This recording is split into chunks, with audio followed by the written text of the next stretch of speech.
get started because we only have 2 hours and we have so many people in this panel. I will just briefly introduce everybody that will be on the panel. Sitting on my right is this gentleman, this good-looking guy, Ryan Niemiec. And here is another powerful wild man, Todd. Kashdan. And here's this young lady, Kathryn, Britton. This is Hart, nothing bad. Michael Steger. And here's my buddy, Hart. And here's old me.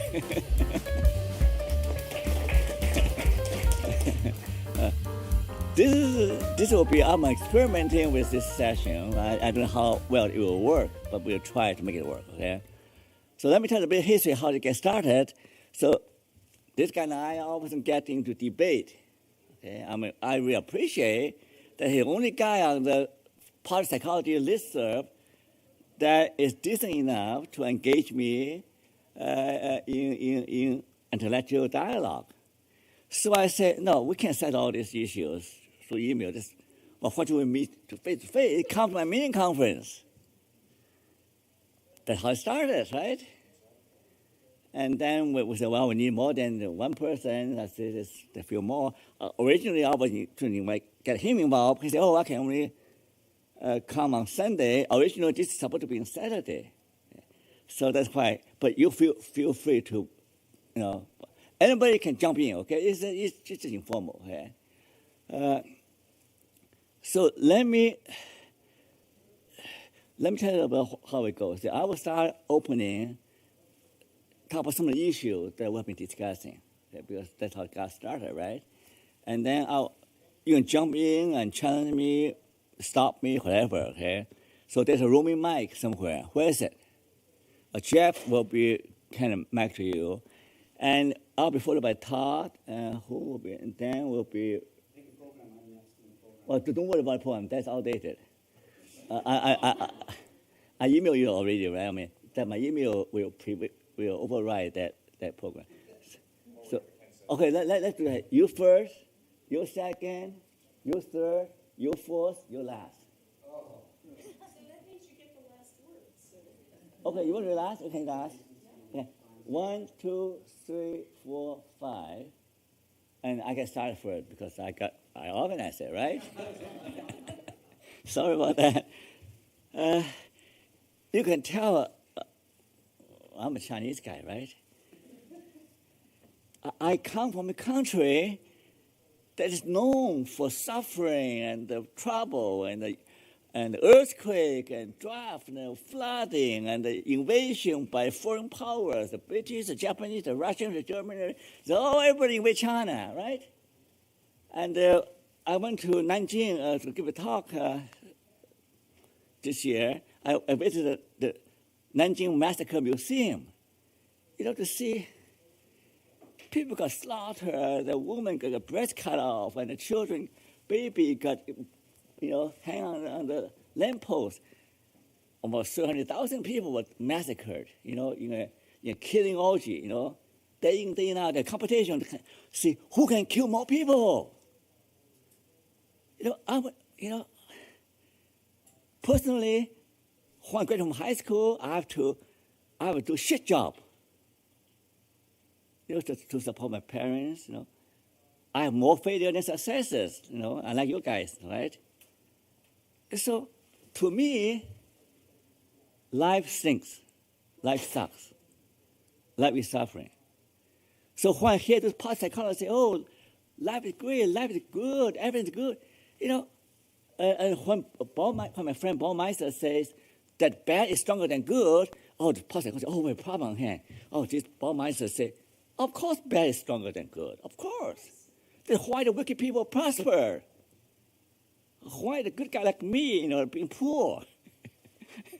They always, the wicked people, they take billions of dollars from innocent citizens. The wicked people prosper. So I really have a problem with this, the life is a good thing. That's why in my article here, I say that parapsychology is too Pollyannish. They're not in touch with the real people. I went to so many places in China to speak, and so many people say, well, Paul, your version of parapsychology really resonates with us. It's not one person. There's so many people in so many cities. So the first point I would say, as a meaning orientation and happiness orientation represent two different visions or different prototype of good life. And so my counter argument with Martin Seligman is that life is about meaning, it's not about happiness. It makes me sick when people talk about how to be happier and how to be more happy. I did a study show. If you do all the good work in one day, you are happier than doing good work every, at different days. So the lesson from science, don't keep all the good work in one day. Then you feel happier. Science like that make a mockery of goodness. If you're a good Samaritan, you help people when there's need. I can't do that. I do good work on Wednesday. I can't help you, sorry. That's make a mockery of science. Another study show, another person on list up say, my mother-in-law asked me to fix up something, and I told my mother-in-law, my character strength is creativity, blah, blah, this. This is not my character strength. I'm not going to help you. That's misapplication of science, right? We see that? Horrible misapplications. All in the name of science. I feel sorry for scientists, true scientists. So I say that science has to be humble. Has to say, there's a lot to learn from religion, philosophy, literature. Jonathan Haidt is good, and he's broad, and who else? There's a lot we can learn. Not science is king. Science is nothing. Science cannot tell you right from wrong, right? You mentioned that yesterday. Yeah. So that's my first argument. My second argument is this positive and negative, okay? And parapsychology has a problem with negativity. I remember years ago, one person on listserv say, how to increase your enjoyment of sex, how to increase the flow, okay? So I wrote back, being trying to be helpful. I say, well, from the point of view of logotherapy, Franco's work, I said, one of the problems that you cannot enjoy sex is because too much performance expectation anxiety interfere with the flow. And then, sure enough, I got people from the list say, oh, Paul, you should not mention anxiety. You should not mention anxiety. But anxiety is a negative psychology.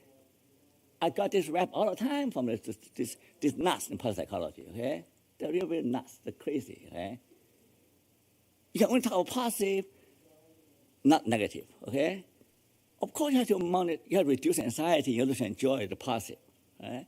So, but anyway, so that's one issue. And the third issue about the vision of parapsychology, I'm thinking that the future of parapsychology should be more interactive between negative and positive, more eudaimonic, means more emphasis on virtue, not just from virtue, there are two kinds of virtue. One is the success value of optimal functioning. The other one is ethic, moral-based virtue, right, of goodness. Goodness, the good life, good. The term good is not moral virtue. It's not a value neutral, right? Good, the word good is not neutral, value neutral. The good life had to include a virtue component. Right? And also, existential is that I'm thinking that that all the emphasis on happiness-inducing activities, strength-enhancing activities are good. But that's only half of the stories. Half the story. If you do not have a purpose in life, you mentioned about yesterday, you don't have a purpose in life, you don't know what you live for, you don't know who you are. If you believe that there's nothing in life that worth living, you tell me to give it all to exercise, I said, what for? I'm not interested in all that. I'm not interested in happiness. I'm not interested in just leave me alone, let me die. Right? So there had to be something, you had to resolve some deep existential issues. And cross-culture,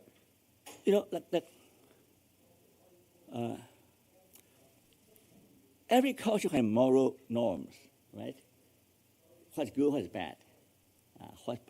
So you cannot get rid of a culture. Robert.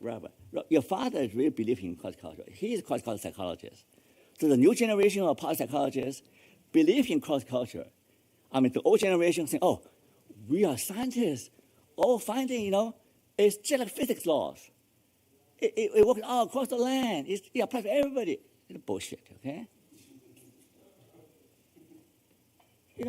In Chinese society, in a Japanese society, it's so collectivistic, right?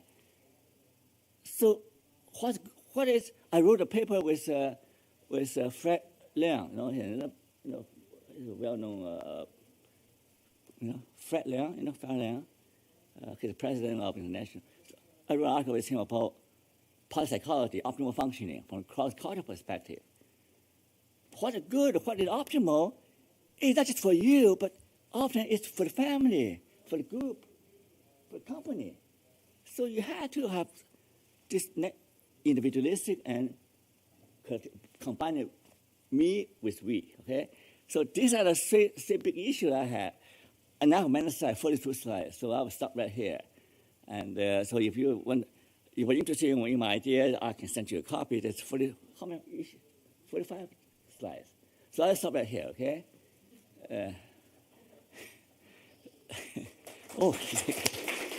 Thank you. So anybody want to challenge me? In my workshop, anybody want to challenge me, I give you $10. If you win the argument, I give you $100.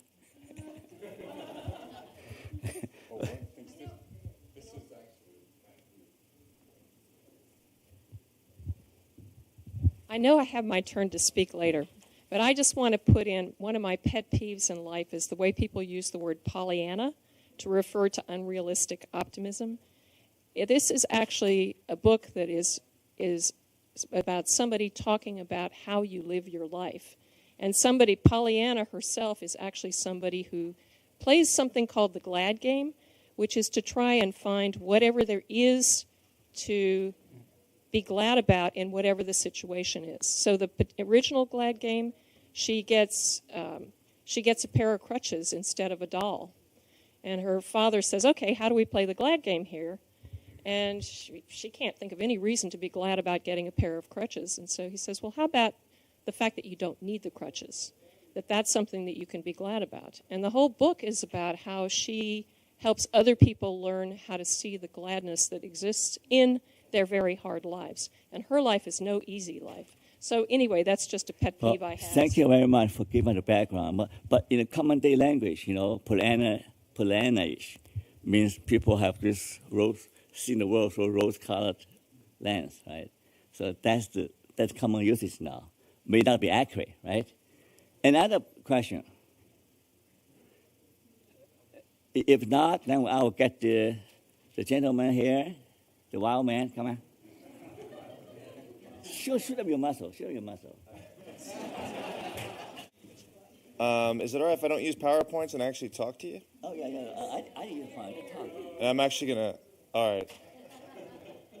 So I'm going to tell you a story that's not interesting or funny, just because it just recently happened, because I don't want to use my PowerPoint slides. So I recently saw Inception, which was... And this movie was, like, effing brilliant to me. You've got, and I will not give away the movie, and even if I did, you still wouldn't be able to grasp the concept of it. So you've got a dream within a dream within a dream within a dream. And I see this movie, I watch it, riveting, I'm with my wife afterwards. I'm like, this is so freaking cool. Like, this guy can capture that level of complexity in a visual representation.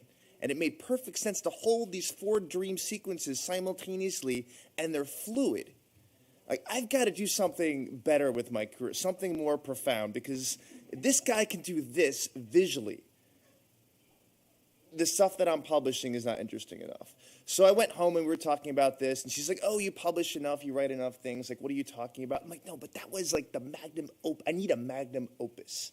And so I went home and I looked up all the reviews, because I thought to myself, who could possibly write a negative review about such a profound, brilliant movie? And of course, The New Yorker and a whole bunch of magazines do.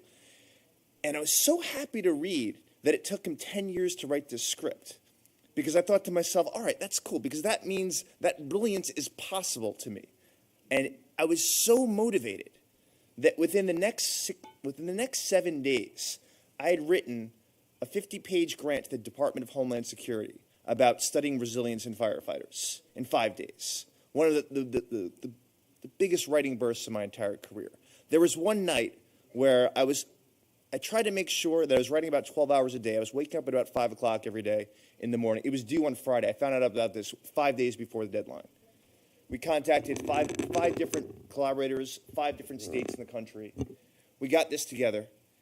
And then when it happened on Friday, and I had to send the email off, my wrist, the carpal tunnel syndrome, had built up so quickly that my arms were shaking, that I actually had to hold my right hand to press the mouse, to press the send button. And this was such a burst. And I did make sure that even though I was working so hard, I'd get home in time to be able to tuck my 3-year-old twins to bed each night. And when the second they went to sleep, I put on my big DJ headphones, plugged it into my laptop, and then wrote away for about 8 hours at nighttime, and I didn't sleep for the entire week. The reason that I bring this story up is that this process, this dynamic process, what have we done in positive psychology that comes close to capturing this level of complexity? So here you've got this element where this level of admiration towards this filmmaker, Christopher Nolan, this level of inspiration that inspires me. I have no idea the absolute direct linkage to this amazing surge of writing. And I've written a lot over my career, and I'm considered a pretty prolific writer. I write on average 3 to 4 hours a day. And you've got this surge of productivity. I'm able to compress my self-concept, to focus on my work. Even though I care about my family, I compress it so that more of myself is devoted to work, but I'm giving a completely insulated time to my children under helium and glass that's not going to be affected because it's a profound source of meaning in my life. So despite the fact, this deadline I have to hit, if I get this grant, a major source of income and sort of, and research productivity will come into my life. But this is protected under helium glass. This level of dynamism, of complexity, and then I'm able to compress myself out after it's over to return back to my work-family balance. These are the kinds of things positive psychology needs to study. I'm not talking about construct. I'm not talking about gratitude. I'm not talking about strengths in action. I'm not talking about emotions, negative or positive. I'm talking about real life as it's lived. This is where the future of positive psychology is to study these kinds of notions, starting from there, not starting from, I want to put that hardiness scale I just heard about in the keynote today into my study. I want to put on the new measure of savoring that just came out. Hey, there's a measure on emotional complexity. It's the wrong approach. We need to start with, what is it that makes life fulfilling? Develop the questions first, then focus on the tools to get there. Where we are now is we are a tool-based discipline, where every time a new construct or a new measure comes out, we get incredibly excited. There's a surge of research on that topic. The resilience measures are out. The emotion regulation measures are out. There's about 15 different strength measures that are out. And so this is what we study. Instead of thinking, what are the domains of life that we're actually interested in? How does the spillover from watching a movie or listening to beautiful music end up having a spillover effect and enhancing my persistence, the grit, and the productivity in the workplace? What happens at home that can have a subsequent effect in terms of my work productivity the next day. The type of communication, the amount of love and affection that happens there. But again, not focusing on the constructs, but focusing on the domains themselves. We haven't mapped out the complexity of humans in positive psychology. And I think one of the reasons is we really do love overly simplistic, reductionistic models of things. I talked a little bit about this yesterday during my keynote, but when it comes down to it, we need to look at synergy between ideas. We need to look about what happens in everyday life. We need to understand what Paul's talking about with the negative and positive. When we think about the negative in positive psychology, I think about the superficial versus the fully integrated. What you hear from people in positive psychology now, other than Paul, is this. Negative emotions are useful. Of course they are. I mean, it's part of our measure of subjective well-being. They're important to us. And we have a measure at the end. Our outcome measure is the reduction of negative emotions if we use our strengths more regularly. Or here's a pain tolerance task. That's going to be our measure, our outcome measure. Or we're looking at how being more grateful or forgiving buffers against stress. These are superficial ways of thinking about how the negative can be integrated with the positive. When we think about more complex ways, it's the idea of kind of bridging what Paul's talking about, is that things happen to us in the context of our daily lives that's fully integrated in terms of the negativity. So if you think about terror management theory, the recognition of our own mortality, the fact that we're going to die, we get cues all the time. Turn on the news and see how many people hate Canada or the United States. More likely to see a news report about the United States than seeing people dislike Canada, unless Michael Moore is babbling incessantly for 2 or 3 hours on CNN. I kind of like him, but he's a babbler about these things. So we have these cues. We have these signs. When I look at my library at home and I recognize that my mortality, even though I'm only 35 years old, I recognize more mortality by how many books I have left to read in the short amount of time I have on this planet. That's my mortality salience. Actually, funerals, deaths, those don't affect my mortality. But the fact that there's so many amazing books I will not get to read, that's my mortality cue. Now, integrated with that is this mindful kind of awareness of this, working with these emotions, working with this mortality experience.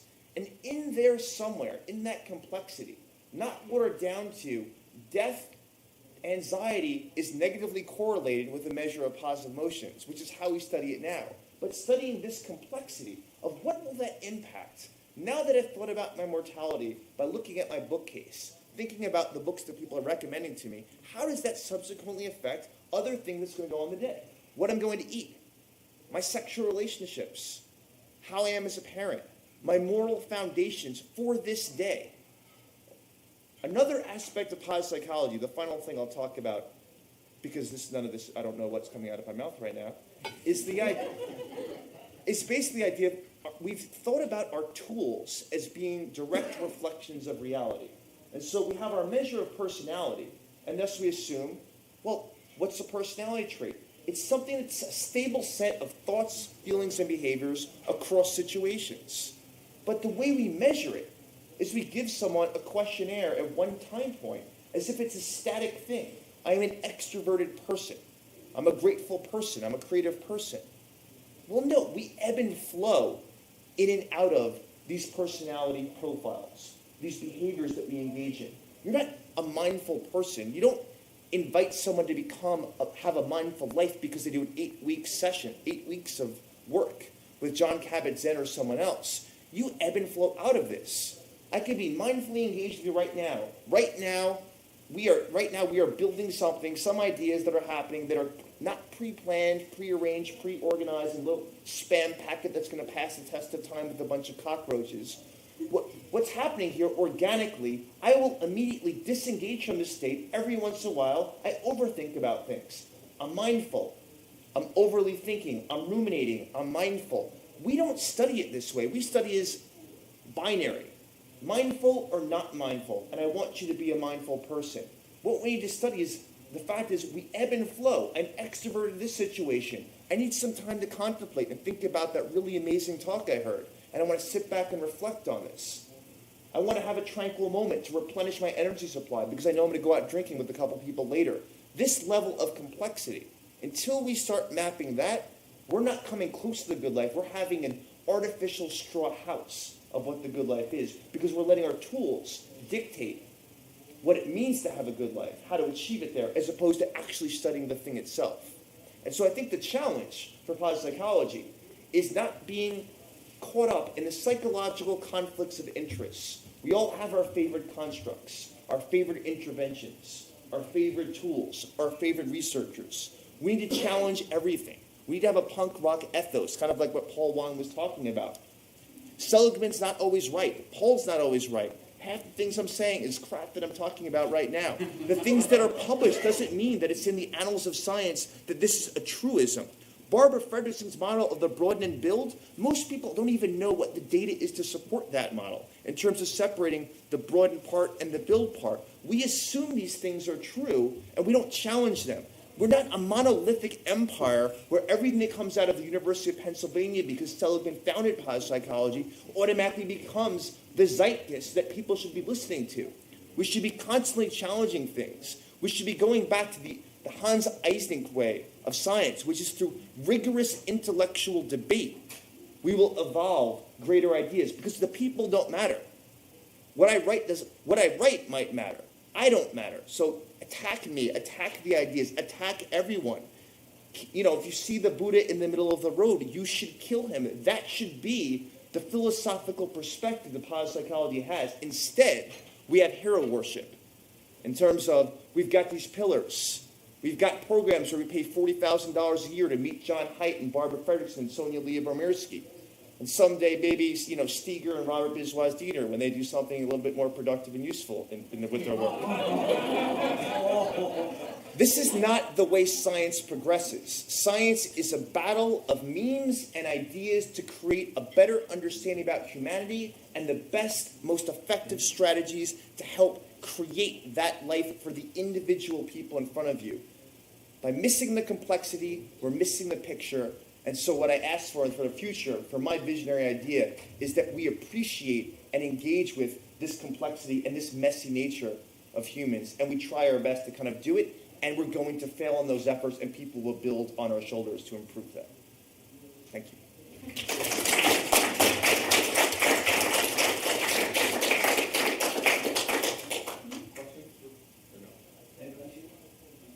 Can you say that again? Could you give us the 90-second handle? I'm sorry, you've written a good book. That's not my question. Anyway. No, it's not microphone. You just use it. It's not amplified. Goes to him. We need to talk into the mic. Yeah. Okay, I love your admonition that we should be studying dynamic processes, but I think that you, we're not idiots. The reason we study constructs is because they are reductionistic and they are simpler to understand, and they're great vehicles for breaking down the real world. Robert, can you turn it on? Is it not on? All right. There's no way I'm starting over. But, you know, it's like you can't get a tattoo that's life-size of you on you. But you could get a tattoo of you that's smaller on you. The complexity cannot mirror the real-world complexity. Otherwise, we would just live life and we wouldn't study. We have to be reductionistic. So how do you reconcile the increased dynamism that you want and the simplicity we must necessarily offer? It's a great point. And I think I do talk loud. No, he needs it for the recording. No, Robert, it's a really good point. We've had these conversations before, but it's nice to have it in a room full of people so that people actually think we actually talk about something other than Christopher Nolan movies. I think what's the problem is everything you're saying is true. I completely agree with it. We studied this. What's happened in positive psychology is the cart before the horse, is that the basic necessary foundational research to understand, define, operationalize these constructs, measure them, see what they're related to, and are they really relevant, which are the most important predictors, is being overinterpreted in terms and being rushed to intervention. Because positive psychology has become such a great money-making opportunity that people are rushing with the basic science that you and I see as the building the initial foundations as, hey, we've got ourselves a new intervention here. We've now just discovered that self-forgiveness is related to employee well-being even when you control for life satisfaction. That's our new intervention. And what that study really was to show that is this construct actually useful for a starting point? And that's where the problem lies, so thank you for letting me flesh out the message a little bit further. It's not that we don't need sort of this initial static research with sort of crude measures. It's that we have to be very, very careful. The scientists first, the applied practitioners as well, is not over-interpreting research that does not actually inform intervention yet. Okay, next. We'll have save some question to the end so that everybody have a chance to speak. I'll do this. Okay, well, hello everybody. I'm Ryan Niemiec. I'm going to be giving you sort of a practitioner perspective. I'm the education director of the VIA Institute, which is the nonprofit organization that bridges the science and practice of character strengths.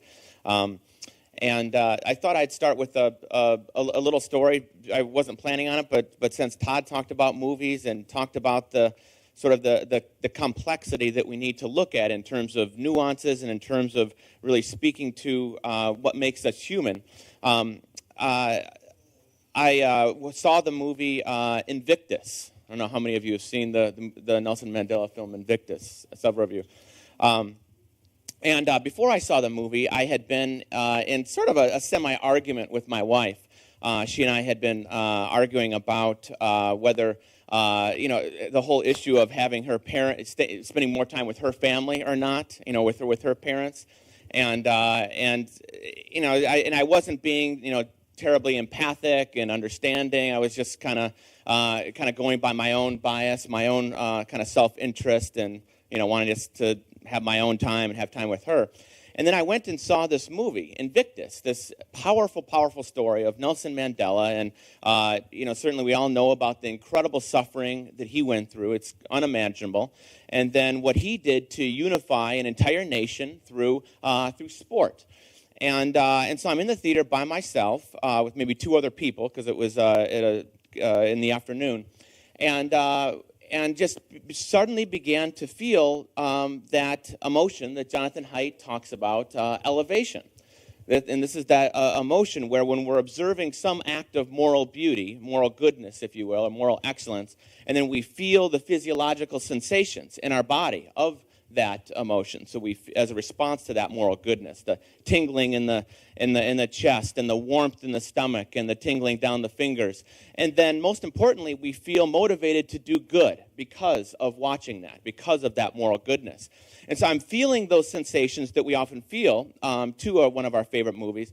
And I am motivated to do good because of the direct cause from this movie. And so I actually I stayed for the whole credits, so watched the whole movie and kind of sat with the experience a little bit, and then actually had a strong motivation and desire to talk more openly with my wife about this issue, and to actually, I just found myself saying, I want to spend more time with your parents now. So I kind of had made sort of almost like a 180 shift in trying to talk her into spending more time with them. So there was nothing in the movie about that kind of dialogue one-on-one, but something about watching that moral goodness, that portrayal of bravery and perseverance, and that portrayal of kindness that he shows to his all the people that work for him, and his incredible ability to build a nation and a team was just so inspiring, and it made me want to be better as well.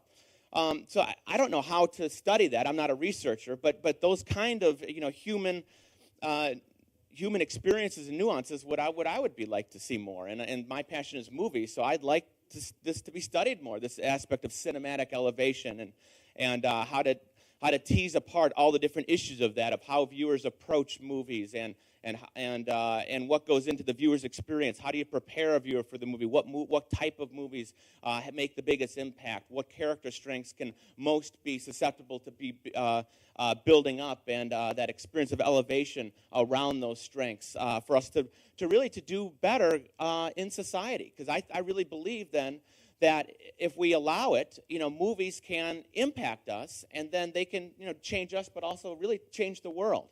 And there are actually major programs called entertainment education that are doing that, just that, in third world countries, bringing movies and mass media to have an impact on the world. So, okay, none of that I was planning on saying. So now let me say what I was planning on saying here today. Two topics. I'll go fairly brief because we've got a terrific panel. One is I really want to encourage more communication between researchers and practitioners.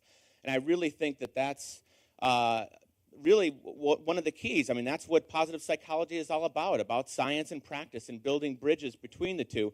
And I just don't think that we really have that. I mean, some people that are really sort of kind of go-getters can really kind of go after the research, but we don't really have any mechanisms that I know of to really kind of make that bridge. You know, researchers are often in their silos doing their work, sticking with their work, and that's it. Practitioners are in their silos doing their work, and that's kind of it.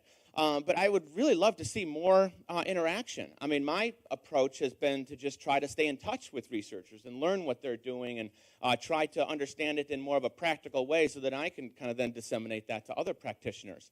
But it would be great if there was more formal mechanisms for that. And by practitioners, I mean all practitioners. I mean not just psychologists, like a lot of us here, but also coaches and educators and even business professionals working with employees are practitioners as well. And I think researchers should be connecting with those individuals as well, education leaders and those in the business world.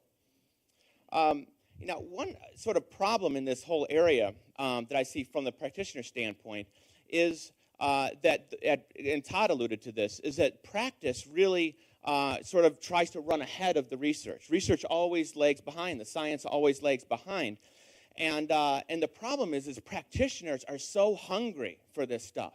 I mean, as a practitioner, I love reading new positive psychology interventions or articles or new things that come out. And so do all of the people that attend our VIA workshops. People are so hungry. I mean, so anybody that's leading always have a captive audience because people are so hungry for this stuff because it's substantive and it's meaningful.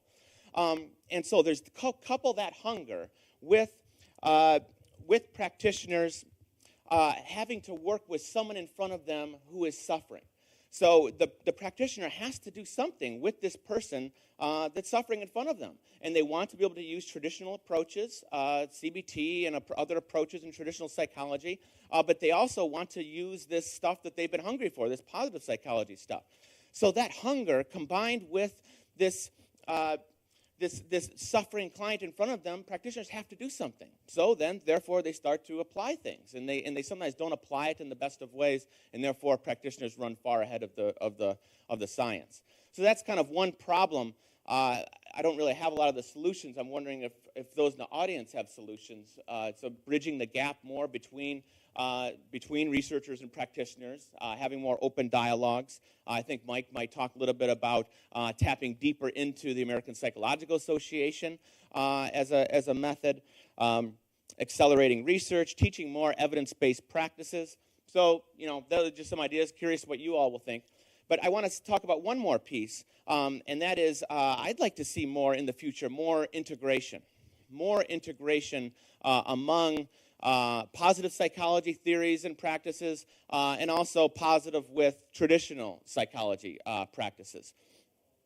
So, in terms of my some of my work at VIA, working with the character strengths, I'd like to see a lot more work with this with psychotherapy. And originally, when this whole field of positive psychology was created, it was created around the notion that psychology has been half-baked, just focusing on the negative and not much on the positive. And yeah, there's a lot of truth to that, and that's helped to really bring forth this incredible field and a lot of our passion. But I don't know that we, as practitioners, have done a good job at baking the full loaf of bread, where we're blending in the traditional work with the positive psychology work. I would say not. Those people in my workshop, the coaches and psychologists and educators, as I've been presenting this stuff, it's kind of brand new to try to mix all of these things together and to try to integrate in both sides. And that's certainly I see where the future is. And I know that there's programs coming up. They're going to be Speaking to that more directly, for example, I was in correspondence with a woman from Australia who is doing some research on blending in schema therapy with the character strengths work. So what she's studying is the character strengths as a way of mapping our problematic schemas. Schemas are our faulty beliefs, and Jeffrey Young is a leading figure in this. It's sort of a cognitive behavior therapy approach that has to do with identifying our schemas. So things like problematic beliefs like unrelenting standards, having this belief that it's never good enough. Or the schema of self-sacrifice or abandonment, and there's a whole list of schemas. And so mapping these out and integrating it in with the character strengths work. So if you have a particular faulty schema, what at your core, your character strengths, what at your core is being suppressed? And so if you tap into that core, tap into those particular strengths, how can you then work through that particular schema? So it's a real preliminary study, and of course, as most preliminary studies go, lots of positive benefits were found: lower depression, anxiety, and stress. But this kind of research is what's needed. You know, another way that this integrates in for us psychotherapists is the field positive psychotherapy that Tayyab Rashid has created. And he has a formal 16-week program to help to teach people how to blend in best practices in positive psychology with what's going wrong with people. So with people that are depressed, and has found great benefits with that in his preliminary studies. So that's kind of another way. There's another person that's looking at it with psychodynamic therapy. You know, there are so many different possibilities. And let me hit on another area in terms of this integration stuff. One of my biggest passions is mindfulness. And this has been something I've been practicing and working with for well over a decade, and it's one of my favorite topics. And one thing that's just never coming up, ever, in any conversation, I think Todd might be the only person that knows this, but the operational definition of mindfulness, with this hot topic in positive psychology, is actually two character strengths, more or less, essentially. One of the strengths is self-regulation, and the other is curiosity. I'm being a little general when I say this, because it's more than that. Those two strengths don't explain all of mindfulness, but they're a huge part of it, and no one really seems to know this, because there's lots of other definitions floating around. And so when we're being more mindful, this kind of process that can help us in infinite amounts of ways, and is certainly not a passing fad, like some positive psychology people believe. This is here to stay, no doubt. But when we're being mindful, we're taking control of our attention. That's really what we're doing. We're self-control with our attention. We're bringing it back to the present moment, or we're bringing it to a topic, or bringing it to our thoughts. We're observing our thoughts, metacognition. You know, we're using that process or strength of self-regulation. And when we are being mindful and we are regulating our attention, what are we doing with our present moment? Well, we're taking an attitude of curiosity, an attitude of openness to what's here in the moment. So open to negative experiences, open to suffering and pain, open to meeting, open to the goodness, opening to the whole picture, all of the vicissitudes of life, and sort of an attitude of acceptance as well. So there's so much fodder there in terms of integration. Mindfulness really is a meta process for so many things. Certainly, I believe, will be found for all of the character strengths. So when we become more mindful, we become more tuned in to our capacity for perseverance, our capacity for fairness, our capacity for meaning-making, our capacity for et cetera, et cetera. And if we're more mindful and aware of our experiences moment to moment in various situations in our lives, then we're that much able to tune into when we might be overusing a character strength, which hardly anyone's talking about. Robert's one of the few people that's talking about that, how we can get in trouble if we overuse our character strengths. And there's just a multitude of possibilities when we look at that. Or when we look at underusing our character strengths. Some survey research by Alex Lindley has shown that only a third of people have a meaningful awareness of their strengths. So that's a huge problem. So we need mindfulness deeply in this work of character strengths and with many other areas of work. And I could go on and on. I love thinking about how the character strengths work. If character strengths are at our core, our deeper self, our essence, if you will, we really see that as sort of the river that runs through positive psychology. Because if that's at our core, that links in with almost anything you can come up with, because that's just at the core of human beings. So you can talk about character strengths and flourishing. And there's not much research on that, which is kind of amazing. There's lots of research on positive emotions and flourishing and the 3-to-1 ratio. But what about sort of the obvious? How could flourishing not be deeply embedded with someone that's living a life from their character strengths? But research just hasn't been done, to my knowledge. You know, you can link it in with positive institutions. And David Cooper, the father of positive institutions, if you will, from Case Western, talks about integrating in the VIA character strengths with all of his consulting work in organizations. And he has a book that'll be coming out on that.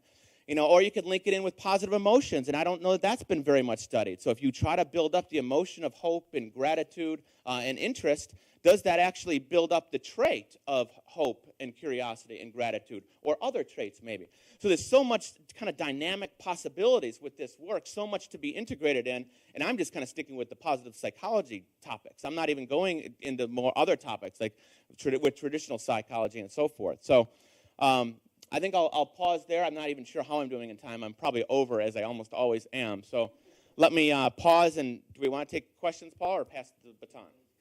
Questions or comments on ways that you think that there could be better bridges between researchers and practitioners, or this integration topic?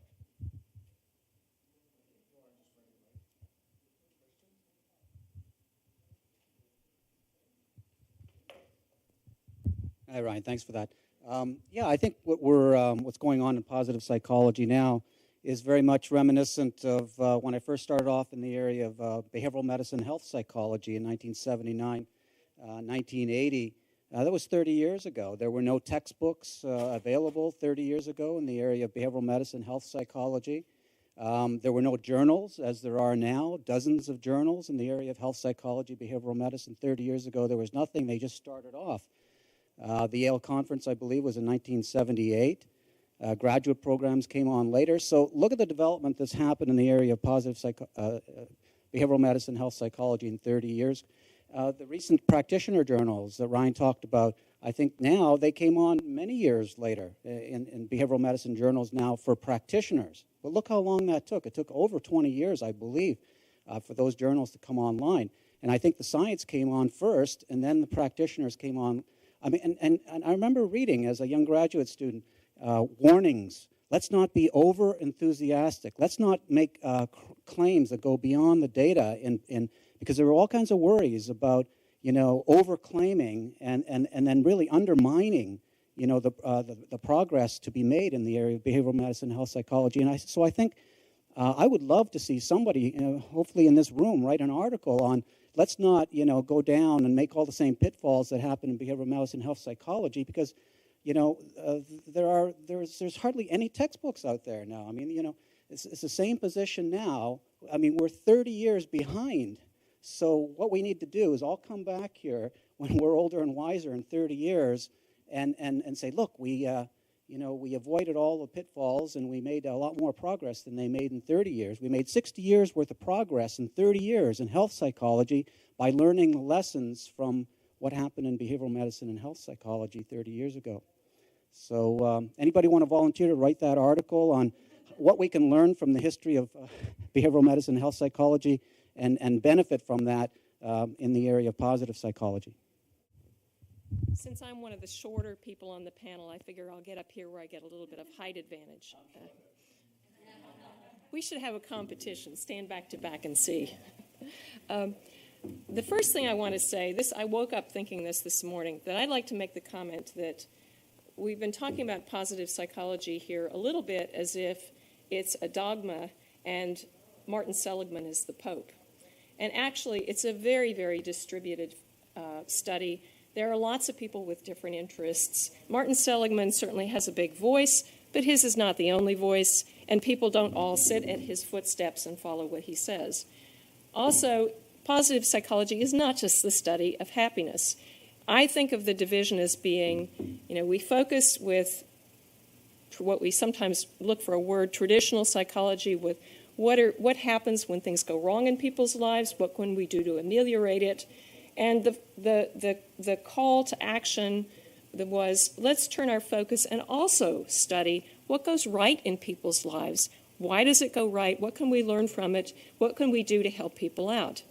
So let me refer to another psychologist whom I very much admire, Albert Bandura, who has made the comment that psychology has very, very poor social diffusion mechanisms.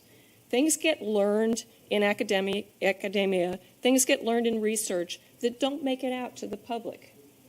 And his work, I mean, the way he has decided to make a difference in the world is in terms of stories. So in many parts of the world, there are TV shows, radio shows, etc., that are focused on a particular sort of social issue. And the stories tend to be constructed with somebody who's doing, has good, let me just put it sort of the good, the bad, and the middle. Somebody who has the behavior that they're trying to push towards, somebody who has the other kind of behavior. So let's take the question of AIDS, sort of safe sex, not safe sex, and then somebody who's transitional in between. And what they found is that this is a very effective way of helping to take the ideas that people come up with in academia, in research, etc., and take it out to the world where it can make a difference. Now, I'm a practitioner. If I had gotten into this just a little bit younger, I might have been a researcher, but I just don't have, I sort of feel like I don't have time left in my life to go get a PhD. So I have 30 years experience in software engineering, and now I'm looking at the world and finding positive psychology has lots and lots of interesting ideas. And oh, by the way, people will also say things like, what's wrong with positive psychology? There's not enough focus on mindfulness, as if it were one big thing. The fact is, there will be interest, there will be focus on mindfulness when there are researchers and people who are interested enough in mindfulness to study it. So it's a whole collection of people around the world studying different things, and that comes together as positive psychology. So given that I can't go back and get a PhD and become a researcher, my interest right now is what Todd and Hart calls the bridge between Main Street, the Ivory Tower and Main Street. So how do we take the ideas that we come up with in the research, how do we take them out where they can make a difference in people's lives? So if I'd gotten myself organized, I would have one single slide here. I don't have the picture, so you're just going to have to imagine this picture. I have one column that's academic positive psychology and one column that's applied positive psychology. And in the academic side, we have people coming up with models. We have people coming up with possible interventions, creating hypotheses around them, and then going through empirical ways of testing to see, do those hypotheses work? What can we learn from them? On the applied side, we have people who are studying particular domains. What does it mean in an engineering environment to talk about some of these ideas? How do you translate them into words that make sense here? Then to take the models and see what's relevant for this environment. What could make sense here? What could make a difference here? And then to take the interventions and say, how could we adapt those interventions so they might make a difference in this environment? So, for example, when I talk to engineers about positive emotions, let me just start out by saying one of the things you have to be really careful about is not to whitewash the worlds that people are in. But the fact is that people do spend a lot more time complaining in many environments than they spend actually taking any kind of action that might make things better. So sometimes what you can do is to help people, you listen to people's complaints with respect and then say, and now what can we do working from there? Okay, but when you talk to people, and when I talk to engineers about positive emotions, I take them back to the latest design meeting they were in, where you had side A and side B and maybe side 3, and they're all butting heads like this, and everybody walks out of the room totally dissatisfied because they haven't made any progress. And I say, there is some research that shows that if you can induce some positive emotion, that people actually become a little bit more open-minded. So let's play around here, and instead of starting the meeting with, we start the meeting with some kind of positive experience. So it turned out I was mediating one argument between two groups. They both happened to be, there were people on both sides who were hockey fans. So we spent the first few minutes in the meeting talking about a hockey game, and the Carolina Hurricanes had actually won the game, so everybody, that actually raised a positive emotion. And that created a sense of commonality and a little bit of enjoyment before we got into the argument, and we came out with a good result. Now, can I actually make a statement, positive emotion, this is evidence that positive emotion makes a difference in this environment? No. I mean, that's one case, one story, etc. I'm just trying to say that it's a way of we have to be able to take the ideas that we come up with in limited environments with a lot of times studying sophomores in college and whatever, and we have to see what is it that actually can be translated into something that's useful. I know that I've talked to a few people here who say, I'm looking for things that I can take home and put to work in my environments. I want to have ideas, questions, tools that I can actually use that can make a difference in the way that I operate. And how do I take of meaningfulness, and how do I take that and help people see how important it is and how it can make a difference in their environments? So I just like to put in a plug for the practitioners and say the big thing we need is a feedback loop where what the practitioners find with their pilot studies goes back to be studied by people who are in research, and so that we keep coming around and being able to broaden what we do. But we can't just say that, well, for one thing, if you tried to explain something to a large audience and you were absolutely precise about the conditions under which it was true, people would be falling asleep. It's not, people don't remember that kind of details. They remember stories. Now, you have to be careful with stories because, one story does not a truth make, right? There are all kinds of exceptions, etc. But sometimes the story can create a sense of possibility. That if Interface Inc., for example, can turn their company around to focus on sustainability, maybe it's possible for my company to do that. So, to use stories and to translate into the terms that people can understand, to be thinking about what it means in this domain, that's what practitioners contribute. And it's, I think, an important part of the whole picture.